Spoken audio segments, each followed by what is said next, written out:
Hey everyone, this is Nathan Williams with BlackRain79.com, and today I want to talk about a common situation that you guys probably find yourself in at the lower stakes, and that is what to do against a really aggressive player. This is a question that I get all the time because we know in today's games that especially once you get to around NL10, which would be 5 cent, 10 cent, and higher at the NL25, NL50, NL100 games, you tend to get a lot more aggressive poker players in those games, especially the regulars. These are the guys that are going to be 3-betting you like 10% of the time with a wide range of hands, and especially when you're out of position against these guys, it can be really difficult to know what to do. So I've been wanting to make this video for quite some time because there's definitely a method that I've been using for several years now to take advantage of these players, and essentially what it boils down to is using their aggression against them. So we've got an example hand here from 5 cent, 10 cent online, NL10. This is going to be 6 max. We got ace queen offsuit on the cutoff. And got a pretty typical table. There's one fish in the under the gun seat. As mentioned, we're in the cutoff. Everybody's got $10 in their stack, so 100 big blinds. And we got Mr. Loose Aggressive on the button. So let's just run through this and see how this plays out. Okay, so there's 2 folds up front, and we're going to make, of course, our standard open to 30 cents from the cutoff. The sizing is not really too important. You can go 2.5 times the blind, 3 times the blind. It's somewhere in there is good enough.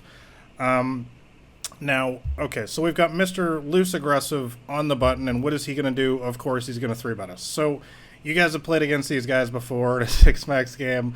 You know, they've got stats of like a, 25, 20 for the VPIP and the PFR, and they've got an aggression factor of 3, and they've got a 3-bet of like 10. So what is a 3-bet of 10? Well, basically, here's how I always break down 3-bet. A 3-bet of about 3 is basically a premium range. And by premium range, I mean aces, kings, queens, jacks, 10s, ace, king, and mostly ace queen as well. That's like a 3-bet range. Okay, so when somebody's 3-betting 10 or 10%, obviously there's going to be a lot more hands in there, like suited connectors, suited aces, Broadway hands like a queen jack, a king jack, a king queen.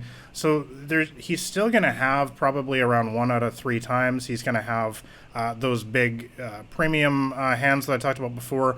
But probably around 2/3 of the time, he's going to have a somewhat decent hand, like a Broadway, reasonable strength hand, or some sort of suited connector, speculative hand, or perhaps a middle pair or a small pair as well. So let's just run through this first, see what the blinds do. So both blinds are tight passive, and I should mention that's another reason why. I mean, obviously ace queen, we're going to be opening that no matter what, but when I see 2 tight passives in the small blind and the big blind, I'm going to be taking advantage of this often. Something I talk about in my latest book, the Micro Stakes Playbook, is your stealing strategy. At the lower stakes, very, very important these days. You know, when you see 2 tight passives, these are, when I say tight passive, I'm talking about nits, essentially. These guys would be playing something like a 17-14 in 6 max with a 2% aggression factor, something like that. These are the kind of guys who just give out their blinds a lot. So I'm going to be opening with a wide range here from the cutoff and the button to try to seal those blinds. Now, I know that Mr. Loose Aggressive here, if he's a clever thinking poker player, he's going to be thinking ahead, and he's going to realize that, hey, I'm going to be stealing the blinds.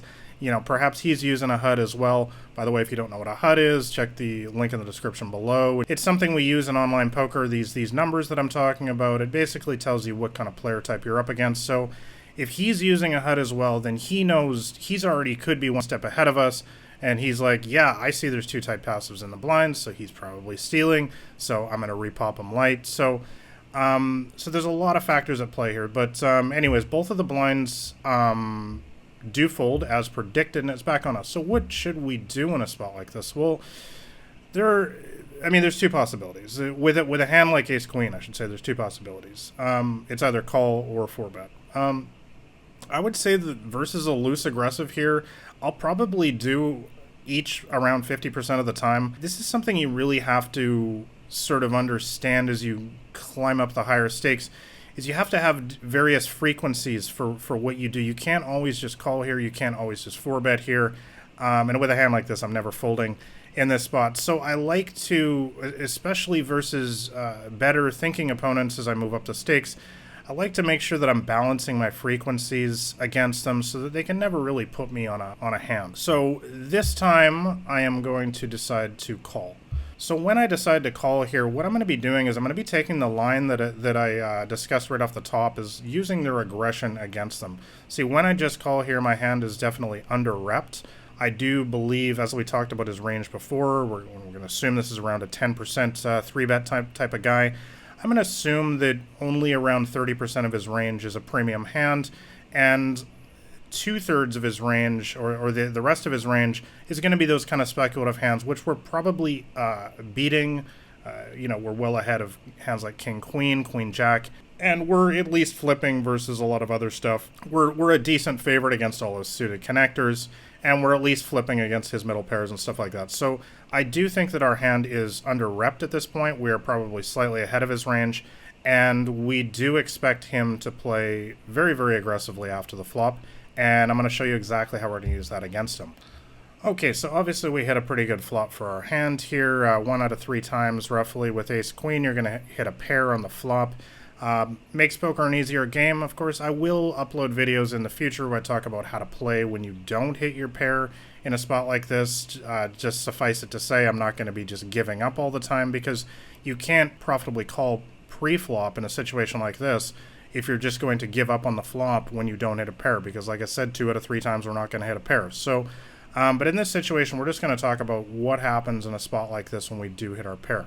So we're going to go ahead and check. I believe in this spot here, we do.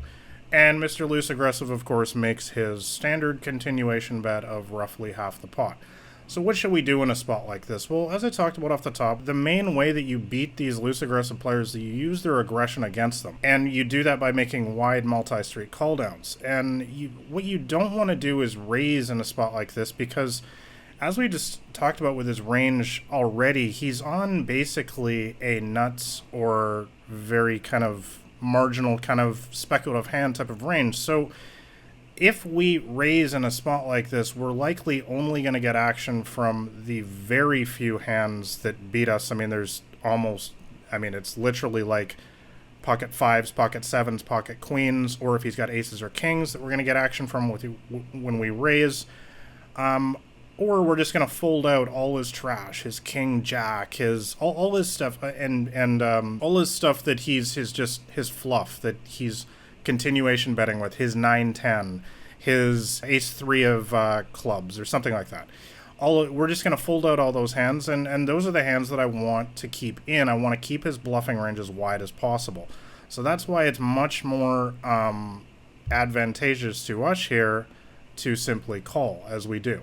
Alright, so the turn comes with a 10 of spades, which really doesn't change things too much. I think Queen 10 might be in his range, but it's just one hand. So there's not really any of the, there's not really too many of the draws that got there. The hearts obviously didn't get there. None of the few of his potential straight draws didn't get there. So it's a pretty reasonable card for us. So we're going to continue on with this line of what we're talking about, which is using his aggression against him. So we're going to go ahead once again, and we're going to check with this hand. We're going to assume that he's going to bet again, which he does. This is what loose aggressive players do all the time.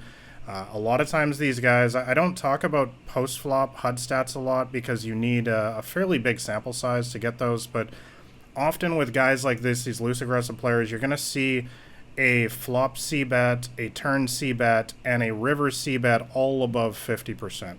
Once again, if you don't know what these stats mean, HUD stats, there's a link in the description below. You can get all this stuff on your screen. But again, when I'm up against one of these kind of players, I'm going to be looking, when I'm thinking about how I'm going to play the hand, a lot of times I'm going to be, if I do have a large sample on the player, say 500 hands, 1,000 hands, I will be looking at those post-flop stats.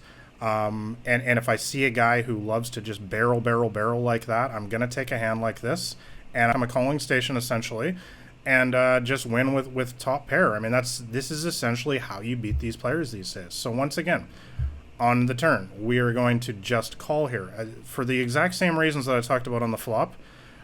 Because if we're in a situation where it's basically a way ahead, way behind, if we do raise here, we're likely only going to get action from those roughly 5 or 6 hands that I talked about before that are ahead of us, and we're going to fold out all of his bluffs, which I want him to continue bluffing with. So We go to the river, and our play, I will say, I should mention that our play is definitely going to be dictated by the run out of the board. You know, if it comes, you know, 6 of heart, I mean, if the turn went like 6 of hearts, 8 of hearts on the river, I'm not going to take this same line here with ace queen. There's so many more hands that beat us. We don't have a heart in our hand. So it definitely depends on the board run out. Now, in a situation like this, we do get a pretty good board run out. The flush didn't get there. None of the straights got there. The 3 is really not going to change. It's not going to give him any kind of 2 pair. I don't expect him to have, you know, pocket 3s or anything very often. So it's a pretty harmless card. But once again, we're going to continue with the similar line of checking here with the intention of making a big call and letting or using his aggression against him. So we do make the check, and he comes out for $4 or half the pot once again on the river. This is what a lot of these loose aggressive players love to do in these games, is half pot, half pot, half pot the whole way. And now, guys, he's going to show up with the nuts from time to time, and we're going to look like a total idiot here. It's happened to me many times, and it will happen to you as well if you decide to take this line. But for all of the reasons that we discussed throughout this hand, we started pre-flop breaking down his range about what kind of hands he has. He's only going to have a premium hand roughly 1 out of 3 times, assuming a typical 10% 3-bets kind of loose aggressive player at these stakes.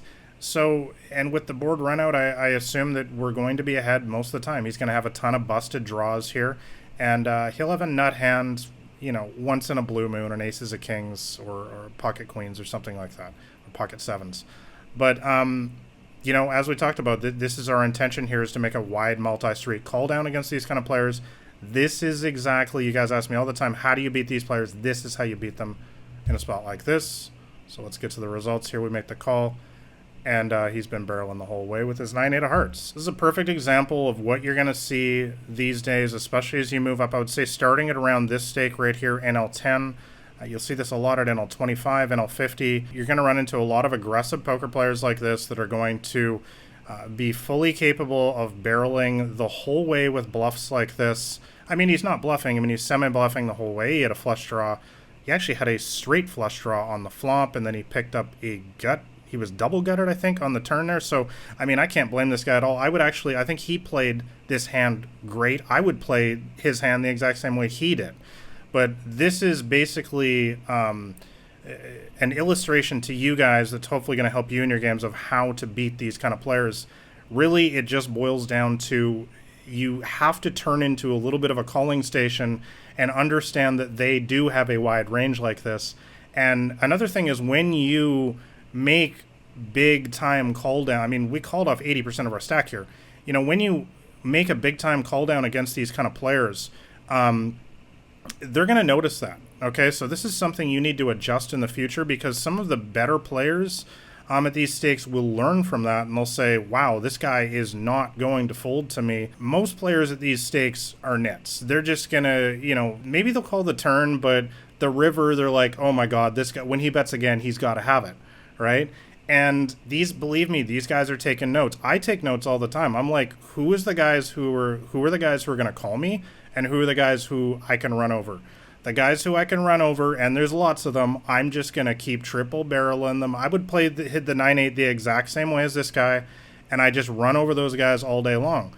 But when I run into one of these regs who's going to make a stand with a hand like ace queen, and by the way, I'll do the same thing with king queen and queen jack as well a lot of times in a situation like that, I'm going to adjust my ranges in the future. I'm not going to triple barrel those guys as much. So it's something you need to remember against the better regs, that in the future they might adjust to you, and he might not have 9-8 and stuff like that in his range quite so often in the future when he triple barrels after a hand like this against you. So anyways, I hope this hand was useful for you guys. It's just a quick breakdown of how I play against the loose aggressive players that you're going to encounter at the micro stakes these days. And this is not really applicable at NL2 and NL5. I just want to make that very, very clear. This is like NL10 and up. You guys ask me about those games a lot, because a lot of the stuff that I review, a lot of the hands that I talk about and review on this channel is meant for total beginners at NL2 and NL5. And I want to make it very clear that you should not be doing this at NL2 and NL5. There just aren't enough players that are capable of triple barreling with a hand like 9-8 in a spot like this. So if you play NL2 or NL5 right now, please don't do this, okay, in your games.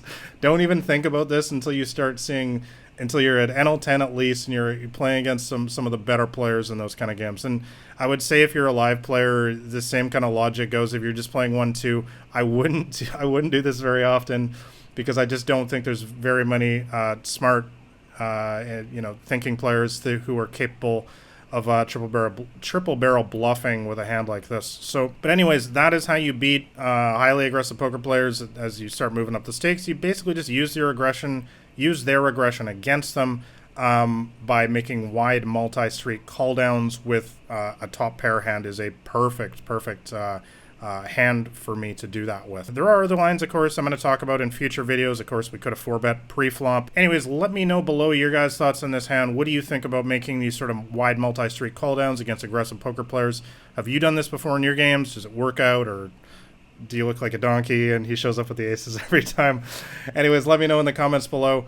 If you guys like micro stakes strategy videos like this, I'm putting them out all the time on my poker YouTube channel here. So make sure you give this video a thumbs up and also subscribe to my channel, because again, I'm putting out these videos all the time. So lastly, if you want to know my complete strategy on how to beat the micros, make sure you download a copy of my free ebook. It's called Massive Profit in the Micros. It's the top link in the description below. And once again, that'll give you my complete strategy on how to crush the lower stakes. So thanks a lot for watching, guys. It's been Nathan Williams with BlackRain79.com.